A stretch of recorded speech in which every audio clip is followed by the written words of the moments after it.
I'm Emily Lunt, and I believe with my whole heart and soul that our homes are places where we can seek and love the truth, celebrate beauty, and learn good things every single day. That's why I'm educating my kids at home, and I know you can do it too. Welcome to Heart and Soul Homeschool.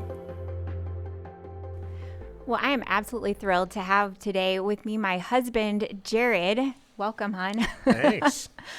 So we've been married for 9 years, and we have 2 kids. Lizzie's 7 and Liam is 4, and we homeschool them, obviously. And so we had several things that we wanted to talk about, just kind of how we became homeschoolers. We didn't expect to be homeschoolers when we started out together. And so we just kind of wanted to share our story today. But before we do you want to tell our listeners a little bit about what you do? My name is Jared Lunt. I'm in sales for a company out of Wisconsin, so I cover Missouri, Kansas, and Oklahoma. So I do a lot of traveling, but I also work remotely before it was a thing. So used to working from home, having that flexibility, and originally grew up in Quincy, Illinois, and found myself and settled in Liberty, Missouri, and enjoying every minute of it. Yep, and the rest is history, as they say. So we both had pretty typical educations growing up. We were public school kids for the most. I had a 3-year point where I went to a private Christian school from 4th through 6th grade. But other than that, we're both products of the public school system. And you really loved your experience in the public schools. Do you want to talk about that a little bit? You mean I get to talk about being a Quincy Blue Devil? Yeah. Then yes. Do it. So I still enjoy going back. All the football, the basketball, all my friends. Had a great experience, but grew up in a town that was fairly isolated, a decent-sized town, but good-sized public school. So about 40,000 people, 40,000 people. Yep. About the closest city is St. Louis, and that's about 2 hours away. So I thought a great education. My mom was a teacher, so we knew lots of teachers in the school district. My cousins had gone through the school districts. We kind of had an idea of teachers that I would like and things like that. Really felt it prepared me well for next steps. I was able to be involved in lots of stuff. Had lots of friends. Still have lifetime friends that I stay in touch with weekly.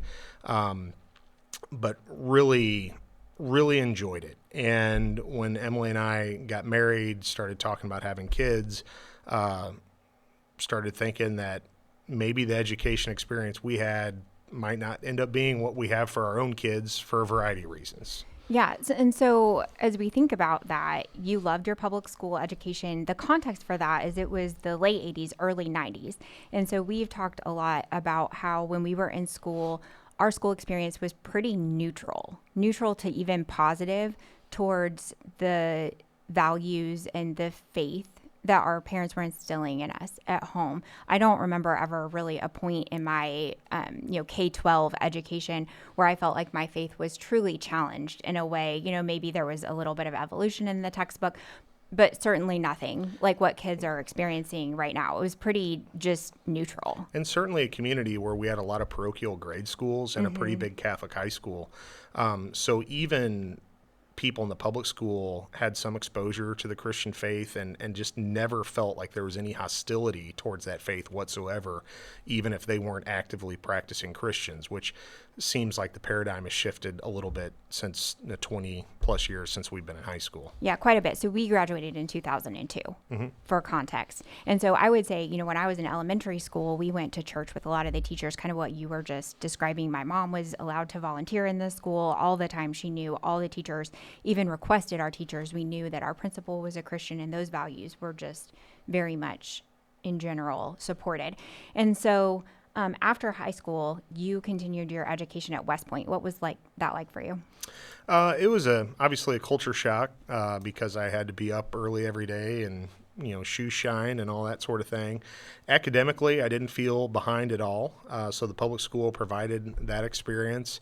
But ultimately, it was that well-roundedness of playing sports and that I was able to do through school, and really just a lifetime of wanting to be in the military kind of all culminated in me getting an appointment to West Point. Yeah, because you knew you wanted to go in the military when you were really young, right? Your family went on a vacation and you saw, was it the Naval Academy? Yeah, I started writing letters to the Naval Academy and West Point, and the Air Force Academy when I was sixth, seventh grade. I was kind of a planner, which may parlay into a later discussion later about retirement planning. But always been a planner, and then realized as I got older, I wanted to go in the Army, and you really have a difficult time going into the Army when you graduate from the Naval Academy. So focused my efforts on West Point and had some great mentors or people that came before me from Quincy that went there. So they laid a lot of the groundwork, and really was a pretty smooth process with a pretty good understanding of what I was getting into.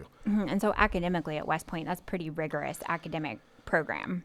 Yes, and I was absolutely middle of the road in that rigorous program, but definitely felt that once I got into my major and the classes that I enjoyed, Which was economics. Economics, yep, and really felt like I excelled at it and enjoyed it, and did not feel disadvantaged at all through my public school education. But that was also a time where I felt there was a lot of honest debate. It was very merit-based. Mm-hmm. Everything about West Point is based on class rank, which is if you're at the top of the class, you get the best choices for where your duty assignment is, what branch of the military or what branch of the Army you go into. And so that meritocracy is something that I really thrived on, and really started to see like where that is in place, good things happen. Mm-hmm. And in a lot of institutions now, a meritocracy is just part of the equation.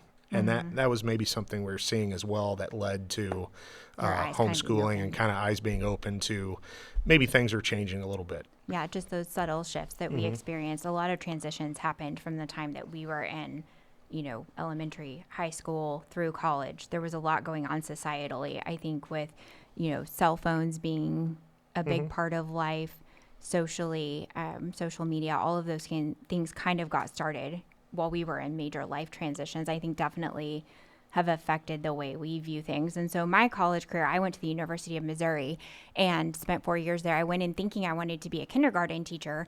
And so when I was a sophomore, I started taking College of Education classes. Some of them were classroom management, and the things that they were teaching, even at that point, just didn't seem quite right to me. And so I knew even then as a college sophomore that probably my values didn't align with the way the education system was going. And so simultaneously, I became the president of a pro-life club on campus, and so kind of got involved in a pretty big issue at the time. And so that led to me doing an internship at the White House. And so once I had gone to the White House and spent a little time there, I really felt called to go back to DC. And so I came back, finished school, and then, at the point in 2006 when you graduated from West Point, I went to work in Washington, D.C. at that point. And so, again, I felt like my public school education was fine, very average. I didn't feel like it helped me necessarily or hurt me at that point. And like I said, really hadn't challenged my values until I identified those values being not aligning in the College of Education. So that's kind of where we started our careers. And so we were both kind of involved in the military. I ended up working as a civilian political appointee at the Pentagon while you were in the Army, serving overseas, deploying quite a bit. You were stationed at Fort Riley. And so we always kind of joke that I probably would have been Jared's boss if we had come into contact. But we didn't meet until after you were out of the Army and I had moved closer to home back from Washington, D.C. And so what was your first time that you remember hearing about homeschooling? What were your initial impressions? I had a friend from the Army that was considering homeschooling, and you always knew about homeschoolers growing up, but it certainly wasn't as prevalent as it is today. And I remember when I moved to Liberty 11 years ago now, looking for a house, I was a single guy, but I still knew enough to know that a school district has to matter, right? Yeah, so, you researched and found at the time Liberty, the town where we live, was kind of known for being one of the better school districts in the area. And you had cousins that had kids there. Yeah, and I had cousins that had kids there. And I just said, hey, if you want to sell a house, school district has a lot to do with it. And if I want to have a family, school district has a lot to do with it. So made that decision. And I remember my good friend from the Army, him and his wife were in a great school district down in Texas, and they had a teacher kind of pull them aside in second, third grade, and she was there because she felt it was her calling to really help kids in the public school that needed kind of some help. She didn't financially need to be there. And she just said, your kids are maybe a little too nice for public school. And this was in a really good school district. So let's back up maybe a little bit. Yeah. So until then, did you think homeschooling was weird? Did you think it was a viable option, or you just didn't really think much of it, period? I hadn't thought of it much, Yeah. to be quite honest. Because, as I thought back over my experience with homeschooling, there was the family at church that we knew that was just kind of odd, and they were homeschoolers. This was when I was little. And then we had some really good family friends who homeschooled their kids. They were military family. And so I was aware of it, what they were doing sort of through our interactions with them. And then when I was interning at the White House, there were several kids there who had been homeschooled and were very sharp, intelligent, well-rounded, not at all socially awkward. So I had good impressions of homeschooling. And I remember when I was working from home when Lizzie, our daughter, was little, I saw Sam Sorbo interviewed on that Hallmark talk show that I used to watch all the time. And she was telling them about her new homeschooling book, and I was really interested in it. And there was a point in that interview where the host of the show said, I don't think I could homeschool my kids. And she just looked at him and said, well, why would you want to send your kids through the same sorry system that produced you if you don't feel like you could teach your kids kindergarten or third grade? And I thought, that's a great point. And so at that point, we just had a baby, and we obviously hadn't made any major decisions. But I would say I was starting to feel very positively towards homeschooling. And so then when Sarah and Andrew, the couple that you mentioned, started talking to us that they were going to pull their kids out, I think that was maybe the winter of 2019. I think they pulled their kids out at semester year. And it was one of those where even I remember Andrew telling me, oh, it's probably fine, kindergarten, first grade, second grade. And then even as he was talking about it, because they've got a son who's quite a bit younger, okay, if it's not fine later, why is it fine at all? Right. So quickly got to that point, even through their own experience. Yeah, and so those were kind of good. The ground was being tilled with us. And then I remember also kind of a pivotal moment for us was during COVID. This was in May of 2020. And so we thought, surely these lockdowns aren't going to last for much longer. It was Memorial Day weekend. And so we were like, we've got to get out of town. So we started looking, and was it like a Saturday morning? Yeah. And I think by Saturday evening, we had the car packed and we were on our way to the Smoky Mountains in Tennessee. And so we rented a pretty big cabin and just by chance invited some of your friends, a guy that you'd gone to West Point with, actually. And so they came over and met us there from North Carolina. And we were sitting around one evening, and they had just started homeschooling their son the previous fall. And so we were talking about their experience with them, and they just seemed really positive and encouraging about it. And Drew said something to you about the relationship that he was wanting to build with Justice that I think was probably a really pivotal moment for both of us. Yeah, and my friend came from a athletic family with a lot of boys, and I know his parents were probably running at the ragged edge trying to get them everywhere, but certainly not as busy as sports are becoming now for families. And he was explaining about one of his friends who had kids a little bit older and said, what we don't want to have happen is have our relationship with our kids be that of a chauffeur. And so in 18 years, they graduate high school, they leave, and our only relationship is that we got them to the things that they needed to be at for themselves. So really developing that relationship. They do a lot of woodworking together. They're able to spend a lot of time with each other.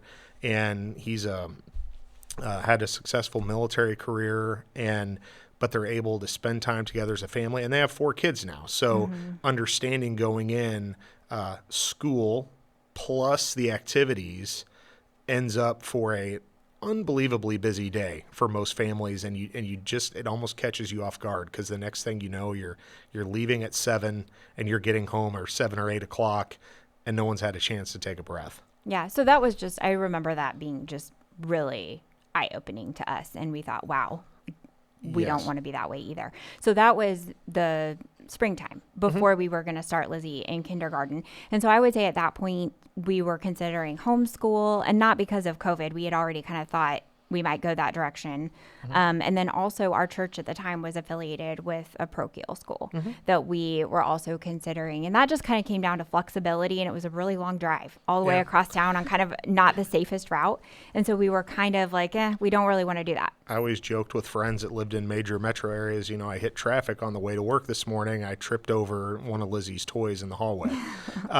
So knowing that and the way that our life was, the prospect of being in the car, half an hour each way, twice a day, 2 hours a day, just really didn't make a whole lot of sense for our lifestyle, even though we loved everything about the school. Yeah. And had it been, next door, it would have given it a lot more thought at the time. Yeah, and certainly I think we would have made that sacrifice had we not had the option of homeschooling. Correct. I think it just turned out it was a great option, just not the best option ultimately that we decided. So we started homeschooling Lizzie kind of the year after COVID. Things had kind of settled down just a little bit. But there was still a lot of drama about the masking in school, all of that stuff. And so even though we were not headed down the public school path, we knew after all of that was exposed that it was not for us.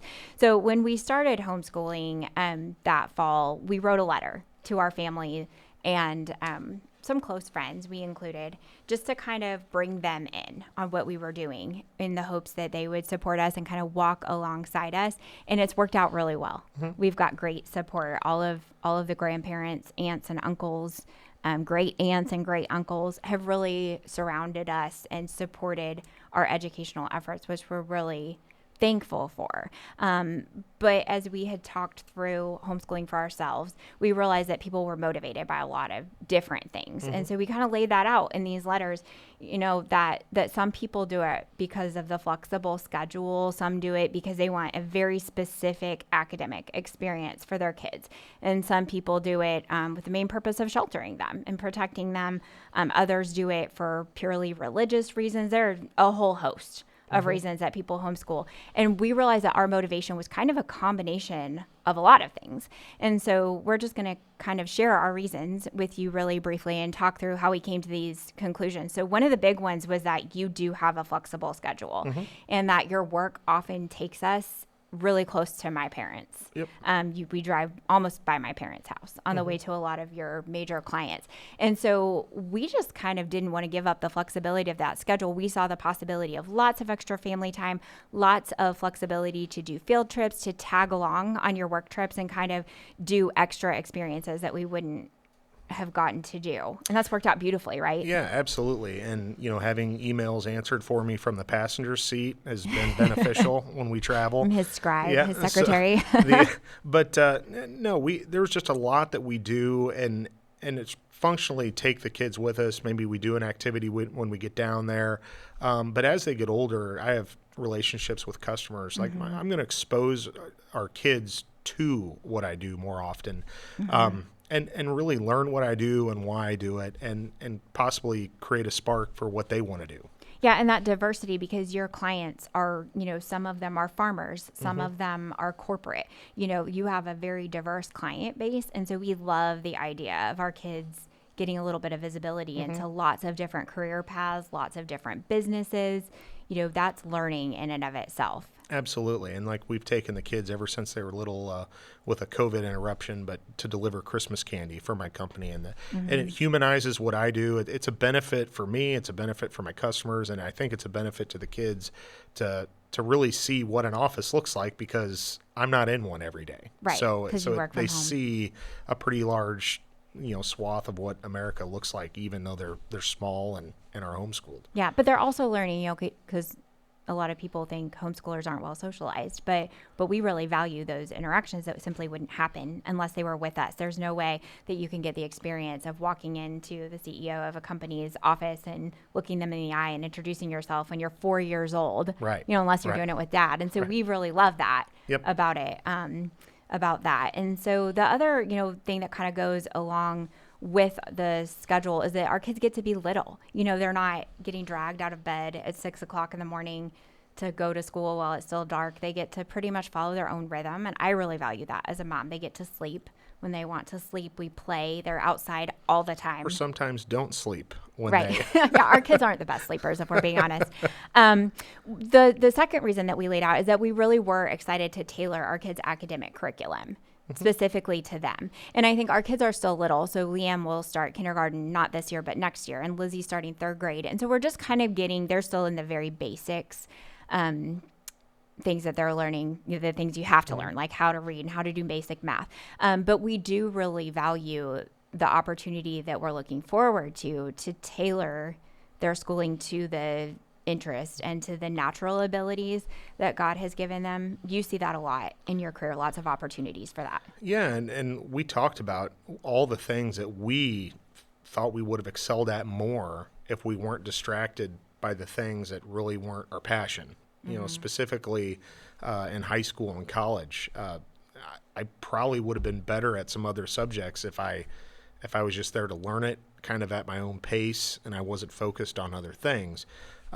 So I almost find my thirst for knowledge going back and kind of relearning things because I want to, not because I have to. And because you were kind of rushed by things that were really interesting to you. Right. And that you had to set aside in order to do maybe a more difficult math or science that you weren't truly interested in and probably don't ever use And really in real life. the skill, I would say at West Point that you learn is they pack, 26 hours worth of stuff in a 24-hour day, and you just have to figure out how to make it work. And So prioritize that's a those things. skill in and of itself, but there are definitely some specific subjects I wish I got to spend more time on for my enjoyment. And that's one of the things that I admire about you is that you are a very curious person and you're really tenacious. When you want to learn something, you'll track that information down.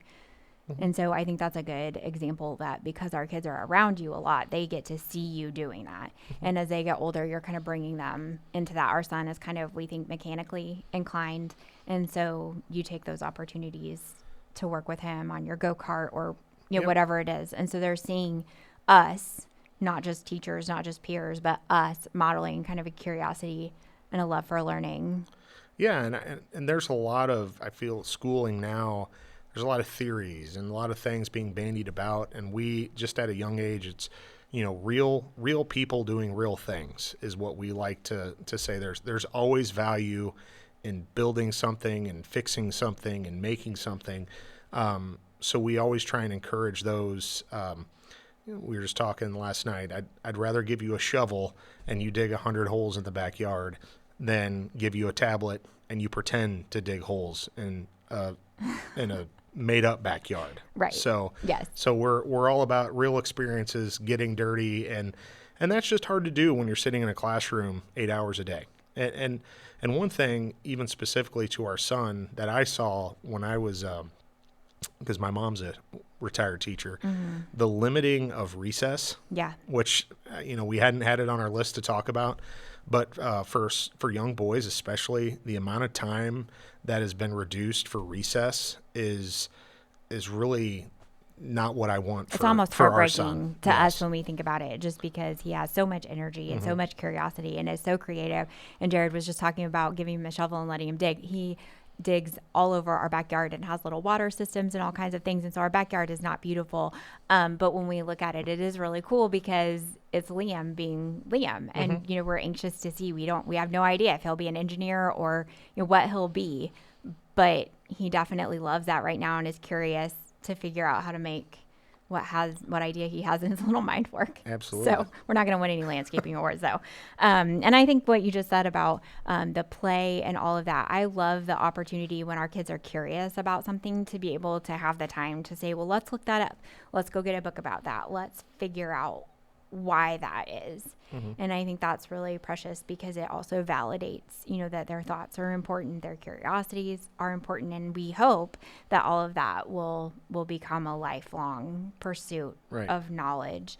And ultimately just knowing that God has given them that curiosity and those things that they're good at and whatever we can do to help them develop that. We love the extra time that having them home with us provides to kind of cultivate those interests in them even while they're little. And we're really excited to see how that develops Yeah. as they get older. So our third reason was that we told our family that we really do want to shelter and protect our kids and not in like a weird isolationist way where we keep them away from everything and never let them know what's going on outside the four walls of our house, but just in the firm belief that they've been entrusted to us, and that when they're little is a time that we get to nurture them as little people and help them grow strong. Well, and I remember you said something about we weren't super hardcore on teaching Lizzie to read young. That wasn't a metric of success for us for our homeschool. Yeah, when she was 3 years old, we weren't trying to teach her to read. Right. Yeah. And I remember you saying something like, well, as soon as she can read everything. And now she can read everything. And just driving down the interstate is not as We get a lot of innocuous as it questions. used to be. There's a lot of billboards that I wish she didn't see. Right. And that's just a billboard on the side of the highway. We've even paid anyone who knows me knows I kind of have the T-Rex arms. I don't like to pay for things or buy expensive things.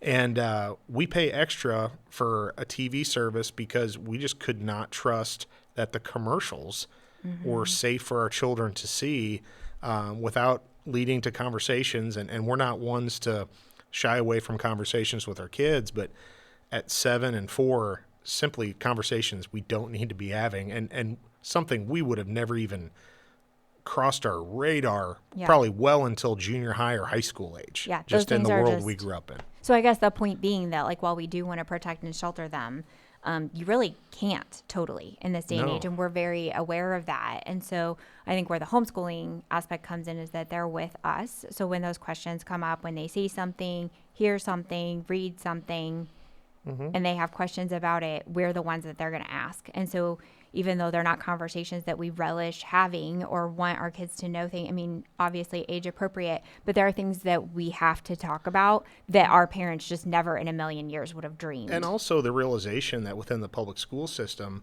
the most well-meaning teacher, there's a difference between what they want to say and what they can say. Right. And so, unfortunately, they're put in that box. Well, we're not in that box. We can share what needs to be said and the truth as we know it, and without any government, intervention in how a particular issue is described. Right. And I've heard this several times over the last few months and heard it again this week that the first person in a kid's life to address an issue is viewed as the expert for the rest of that person's life.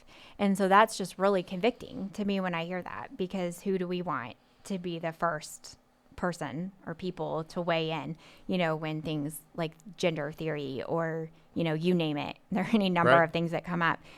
I want to be seen as the expert, not only because of a position of authority, but because, we're looking at that issue through the lens of God's word.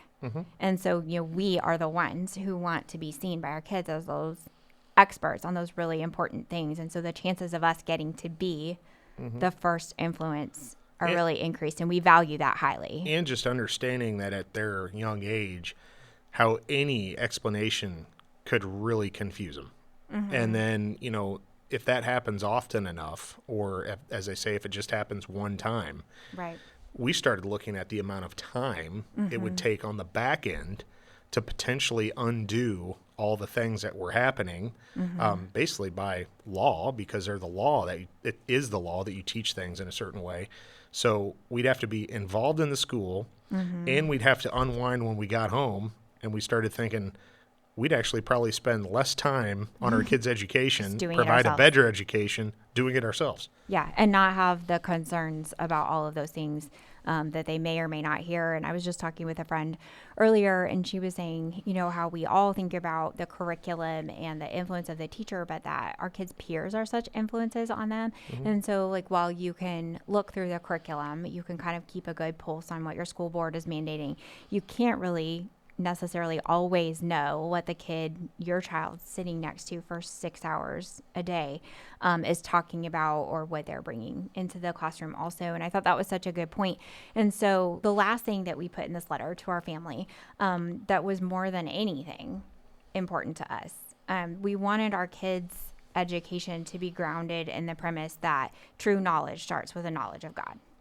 And that they could probably be successful academically outside of our home, but that we would just be missing out on this really precious opportunity to disciple them at home. And all the extra time, the input, and just to bring everything that we're learning back to the true knowledge, that they would know the truth, not their truth, not a truth, but the actual truth.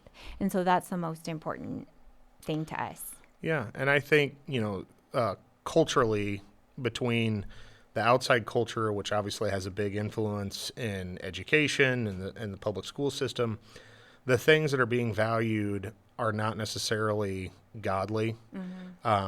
You can be famous, you can be all these things, and I'm not convinced these people have, the life that we want our kids to have as far as their I think we're faith in convinced God. a lot of times they don't. Yeah, and which is part of the reason why we're near family. So we don't want to pick up and move all over the country to chase a career. We would like to be by our family because our family, as we've said, has been a big influence on us. And I think what gets pushed a lot of times, especially once you get to the college level, is make as much money as you can. Nothing else matters. Everything else will fall into place. Do what they say to do. Don't think twice. Don't just be a good little soldier. Follow the money, and your life will turn out. And then I think kind of with COVID, a lot of people done that and then realized, hey, I don't know anyone here. Or, hey, all my family's back at, back in Illinois. Or it started to really question the conventional wisdom, how accurate it really was. Yeah, when it wasn't so easy to travel and all of those things. Right. And so grounding, we highly value our church family. We highly value our immediate family and extended family and all of those things, and all of that. Our faith-centered life is very important to us. And so we really love that we can incorporate that into our kids' education. And really value adults. I mean, that's probably weird to say, but our kids interact very well with adults, mainly because they're around us a lot of the day, but we also put them in positions to be around adults that have lived a life, and I just feel like they get a much more calm and normal view of the world than what they would if they were talking to their friends who are heavily influenced by social media and all the other things that go on. Yeah, putting them around people who have lived very faithful lives. Yes. And, successful lives by the world standards, in some cases, lives that wouldn't be so successful by the world standards, but that are very successful relationally, people And who have fulfilling. valued the right things. And no matter, what they're doing career-wise or, whatever their actual life looks like as they walk it out, they're all going at life from a position of really valuing their faith. And that just reinforces what we're able to do with our kids' education. Because our hope is not necessarily that they'll go to Harvard. Our hope is that they will do what God has put them here to do, whatever that may be, whether it's, being a plumber or a builder and teacher, or if they do want to go to Harvard and be a top attorney, whatever that is, we just hope that by grounding them spiritually, that they'll be able to follow that path that God has laid out for them. So as we wrap up here, what's the best thing about homeschooling that has surprised you? Because we didn't set out to do this. Surprising wise, and I don't know if it's good or bad, is just the the amount of information available, which I think is kind of a blessing and a curse. I Absolutely. think, our predecessors probably were complaining about the dearth of information, and we are like, where do we start? Yeah, there's almost too much sometimes. Yeah, so that comes up a lot, that people are overwhelmed by it. There's so much good stuff. Yeah, and as we've gotten into it, it's just become such a way of life in our routine. It would just be really hard. I thought maybe at some points I would second guess it, and I couldn't really imagine it being any other way. Yeah, because I think when we started, you had said something maybe the first year, like, we might still send our kids to public high school. Would you say that now? How else are they going to be a Quincy Blue Devil? That was my question. That's right. But would you say that now? No, I wouldn't. Yeah, I can't imagine now, because we're actually kind of excited for those later years. It sounds like that's when things kind of can really get interesting, and the fruit of our labors will really start to shine at that point when they start making their own decisions and their interests are a little bit more clear. And we can help them and some of it, even with their activities, we've prioritized activities that they can do for a lifetime. Yes. Tennis, golf, martial arts, things that things that don't end when team sports end. Right. So- and things that can't necessarily get shut down.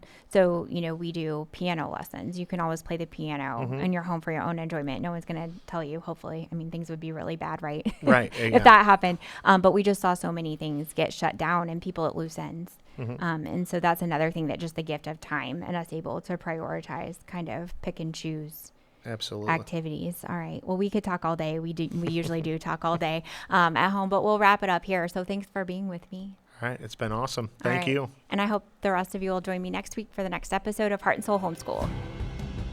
Heart and Soul Homeschool is a podcast presentation of the Herzog Foundation. The views and opinions expressed on the show are those of the host and guests and not necessarily the views of the Herzog Foundation. Be sure to like and subscribe to the show so you never miss an episode of Heart and Soul Homeschool.